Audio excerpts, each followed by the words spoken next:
নমস্কার। যুক্তি তর্ক সঙ্গে অর্কই আপনাদের স্বাগত। আপনাদের সঙ্গে আমি অর্কপ্রভ সরকার। সবার কাছে আবার একবার আবেদন জানাই এবং কৃতজ্ঞতাও জানাই। আপনারা যেভাবে আমার এই অনুষ্ঠানকে সহায়তা করছেন তাতে আমি কৃতজ্ঞ। আগামী দিনেও আপনাদের এই সহযোগিতা থেকে বঞ্চিত হব না এই আশা রাখি। আপনারা যে ডিভাইসেই আমার অনুষ্ঠান দেখুন না কেন, সাবস্ক্রাইবার বাটনের পাশে থ্যাঙ্কস বাটন আছে, সেখানে ক্লিক করলেই সুপার থ্যাঙ্কস, আপনাদের সহযোগিতা আমার কাছে পৌঁছে যাবে। আমি শিরোনামটা কি দিয়েছি? সন্দেহ ক্রমেই ঘনীভূত হচ্ছে। আপনারা বলতে পারেন, অর্কবাবু হেঁয়ালি করছেন কেন? কিসের সন্দেহ? কার প্রতি আপনার সন্দেহ?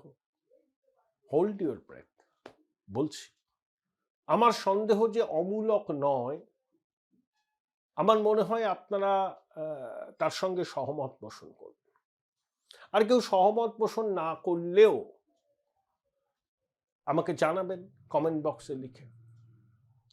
দেখুন, 14ই ফেব্রুয়ারি নির্বাচন কমিশন বলেছে যে পূর্ণাঙ্গ ভোটার তালিকা তারা প্রকাশ করবে। খুব ভালো কথা। আগে ছিল 7ই ফেব্রুয়ারি, তারপর পরিবর্তিত সময়সূচিতে সেটা দাঁড়ালো 14ই ফেব্রুয়ারি। কিন্তু বর্তমানে যা অবস্থা এসআইআর নিয়ে শুনানি, আপনাদের কি মনে হয় যে 14ই ফেব্রুয়ারি কমিশন পূর্ণাঙ্গ ভোটার তালিকা, সঠিক ভোটার তালিকা প্রকাশ করতে পারবে? 1,18,00,000 মানুষকে কমিশন নোটিশ পাঠিয়ে ডাকবে লজিক্যাল ডিসক্রিপেন্সিস। আর তো আনম্যাপ তো ছিলই 30 লক্ষের বেশি। কমিশনের উপনির্বাচন কমিশনার জ্ঞানেশ কুমার নতুন বছরের একদম গোড়ায় বা আগের বছর একদম শেষে রাজ্য সফর করেছেন। তিনি বলেছিলেন যে কিভাবে এসআইআরটা শেষ হবে, ভোটই বা কিভাবে হবে নির্দিষ্ট সময়। কারণ জ্ঞানেশ ভারতী দেখেছিলেন যে একজনের নামকে ব্যবহার করে 365 জন ম্যাপিং করেছে। তার চোখে ধরা পড়েছে, কমিশনের চোখে ধরা পড়েছে। এরকম কত আছে? ঠকবাসতে না গা উজাড় হয়। আর রাজ্য প্রশাসন প্রতি পদে পদে বাধা দিচ্ছে, তারা চাইছে না এসআইআরটা হোক, এবং কমিশনও বদ্ধপরিকর একটা নির্ভুল ভোটার তালিকা প্রকাশ হবে। এবং নির্ভুল ভোটার তালিকা ছাড়া এবারের নির্বাচন কিন্তু হবে না। তার জন্য যদি আরো 2 মাস সময় লাগে তো লাগবে। এসআইআর তার ফি বছর করা যায় না। 2002 সালে হয়েছিল, 23 বছর পরে হচ্ছে। কেউ তো মাথার দিব্যি দেয়নি যে 14ই ফেব্রুয়ারিতেই কমিশনকে তালিকা প্রকাশ করতে হবে। হ্যাঁ, কমিশন চেষ্টা করছে, চেষ্টা করবে, আন্তরিকভাবে চেষ্টা করবে যাতে 14ই ফেব্রুয়ারি পূর্ণাঙ্গ ভোটার তালিকা প্রকাশ হয়। কিন্তু ঘটনা প্রবাহ কি বলছে আপনারাই বলুন। কমিশন পারবে 14ই ফেব্রুয়ারি পূর্ণাঙ্গ ভোটার তালিকা প্রকাশ করতে? আমার ধারণা সম্ভব নয়। সম্ভব হতো যদি রাজ্য প্রশাসন সহযোগিতা করত। রাজ্য প্রশাসন সহযোগিতা করছে না। সেই মার্টিন বানের বিষয়টা থেকে শুরু হয়েছিল। অ্যাসিওর্ড মিনিমাম ফেসিলিটি ভোট কেন্দ্রের বাইরে তৈরি করার দায়িত্ব মার্টিন বান পেয়েছিল। হঠাৎ করে তারা বলল আমরা পারবো না। সেই থেকে শুরু কমিশনের দপ্তর সরানো নিয়ে এক প্রস্ত টানাপোড়েন। সিইও সহ কমিশনের দপ্তর এবং অন্য উচ্চপদস্থ আধিকারিকদের নিরাপত্তায় কেন্দ্রীয় বাহিনীর জওয়ানদের মোতায়েন। তারপর বিএলওদের বর্ধিত ভাতার টাকাটা কমিশন ছাড়েনি। অনেক কিছু, অনেক কিছু। এবং যতদিন যাচ্ছে পিসি ভাইপো অ্যান্ড কোম্পানি মরিয়া হয়ে পথে নেমেছে। ইঞ্চিতে ইঞ্চিতে বুঝে নেবার কথা বলছে কমিশনকে। সাংবিধানিক প্রতিষ্ঠানকে খোলাখুলি চ্যালেঞ্জ করছে। তা কমিশন প্রত্যেকটা বিষয়ে নজর রাখছে। নির্বাচন কবে হবে, কবে করবে, সেটা একান্তভাবে কমিশনের সিদ্ধান্ত। কেউ তাতে ইন্টারফেয়ার করতে পারে না, কোনো আদালতও করতে পারে না। কমিশন সাংবিধানিক প্রতিষ্ঠান। কমিশন যদি মনে করে যে পূর্ণাঙ্গ সঠিক ভোটার তালিকা প্রকাশ করতে আরো 2 মাস সময় লাগবে, কমিশন সেটাই করবে। এটাই রাজ্যবাসীর দাবি। স্বাভাবিক নিয়মে ফেব্রুয়ারির শেষে নির্বাচনের ঘোষণা হয়ে যাবে। মার্চের শেষ থেকে শুরু হয়ে এপ্রিলের শেষ পর্যন্ত চলবে এবং মে মাসের 2-3 তারিখে ফলাফল হবে। এটাই হয়েছে, গতবারও হয়েছে।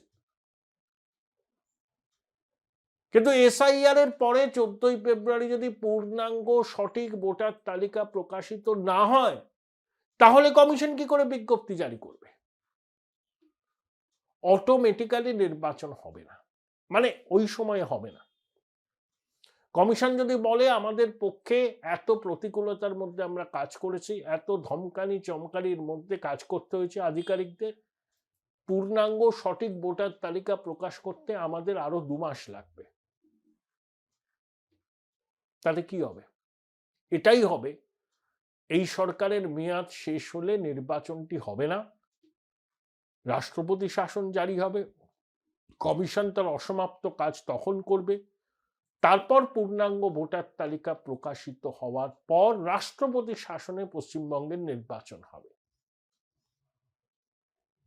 এই সম্ভাবনাকে আদৌ উড়িয়ে দেওয়া যাচ্ছে না। ঘটনা প্রবাহ যেদিকে গড়াচ্ছে এবং যেভাবে শাসক ইঞ্চিতে ইঞ্চিতে নির্বাচন কমিশনের বিরোধিতা করছে, কমিশনের সিইও নির্বাচন কমিশনার, প্রধান নির্বাচন কমিশনার নামে ভুয়ো এফআইআর করছে,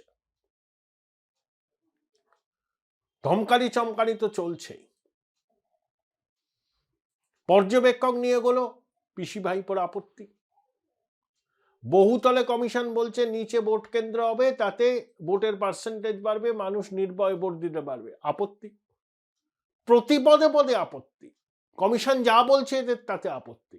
তাহলে এত আপত্তি যাদের, তাদের প্রশাসন কমিশনকে যে সহায়তা করবে না কমিশন বুঝে গেছে, বিলম্বিত বোধ হয় 2 সপ্তাহ ভরসা রেখেছিল কমিশনারদের প্রতি। তখন দিদিমণি খেলা হবে করে কিছুটা খেলেছিলেন। যেই কমিশন সাংবিধানিক ক্ষমতা প্রয়োগ করতে শুরু করলো, তখনই পিসি ভাইপো তেলে বেগুনে জ্বলে উঠলেন এবং প্রতি পদে পদে কমিশনকে বাধা দিতে লাগলেন। এই চলতে থাকলে কিভাবে হবে 14ই ফেব্রুয়ারি পূর্ণাঙ্গ ভোটার তালিকা? একজন সাধারণ রাজ্যবাসী হিসেবে আমরা কি চাইবো? 23 বছর বাদে এসআইআর হচ্ছে, ত্রুটিমুক্ত ভোটার তালিকা হোক, একজন প্রকৃত ভারতীয়র নাম যেন তালিকা থেকে বাদ না যায়, একজন মৃত ভোটার, পার্মানেন্টলি শিফটেড ভোটারের নাম যেন তালিকায় না থাকে, অনুপ্রবেশকারীদের নাম যেন তালিকায় থাকে। তার জন্য যদি কমিশনকে 3 মাস সময় নিতে হয়, কমিশন নিক। সঠিক ভোটার তালিকা আমরা চাই, নির্ভুল ভোটার তালিকা, যার ভিত্তিতে পশ্চিমবঙ্গের মানুষ তাদের গণতান্ত্রিক অধিকার প্রয়োগ করে সরকার নির্বাচিত করবেন। সেই সঠিক ভোটার তালিকা তৈরি করা আমার তো মনে হয় 14ই ফেব্রুয়ারির মধ্যে কমিশনের পক্ষে করা সম্ভব নয়। তাহলে অটোমেটিক্যালি নির্বাচন হবে না, রাষ্ট্রপতি শাসনে জারি হওয়ার পরে এসআইআর সম্পূর্ণ হয়ে নির্বাচন হবে। এই সন্দেহটাই আমার ক্রমশ ঘনীভূত হচ্ছে ঘটনা প্রবাহের দিকে নজর রেখে। Join Indian Institute of Hotel Management now. Right choice, right decision.